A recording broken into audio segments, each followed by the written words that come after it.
વડોદરા શહેર ક્રાઇમ બ્રાન્ચે ઘરફોડ ચોરી, chain snatching અને વાહન ચોરીના સંબંધિત અનેક ગુનાઓમાં સંડોવાયેલા રીઢા આરોપી અજય દર્શનસિંહ દુધાણીને ઝડપી પાડ્યો છે. આરોપી પાસેથી સોનાની ચેઇન, ₹7,500 રોકડ તથા મોબાઈલ ફોન સહિતનો મુદ્દામાલ કબજે કરવામાં આવ્યો છે. ક્રાઇમ બ્રાન્ચને બાતમી મળી હતી કે અજય દુધાણી વારસિયા ધોબી તળાવ પાસે સોનાની ચેઇન વેચવા માટે ફિરાકમાં છે. પોલીસે રેડ કરી તેને અટકાયત કરી હતી. આરોપી પાસે મળેલ સોનાની ચેઇન, રોકડ તથા મોબાઈલ અંગે પૂછપરછ કરતા તે સંતોષકારક જવાબ આપી શક્યો ન હતો. પૂછપરછ દરમિયાન અજય અનેક ગુનાઓની કબૂલાત કરી હતી. તેણે જણાવ્યું હતું કે સવા મહિના પહેલા દંતેશ્વર વિસ્તારમાં વહેલી સવારે એક વૃદ્ધાના ગળામાંથી સોનાની ચેઇન પાડી હતી. સમા વિસ્તારમાં કરેલી ઘરફોડ ચોરીમાં મળેલી રોકડ રકમનો એક હિસ્સો હજુ સુધી પાસે હતો. પ્રતાપનગર રેલવે કોલોનીમાં બંધ મકાનમાં ચોરી તેમજ ફતેગંજ બ્રિજ નીચેમાંથી એક વાહન ચોરી કરીને નાસ્તો ફરતો હતો.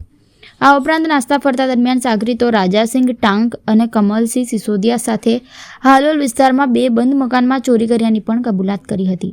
તેમાંના પોતાના હિસ્સાના 5 ચાંદીના કડા પણ ક્રાઇમ બ્રાન્ચે કબજે કર્યા છે.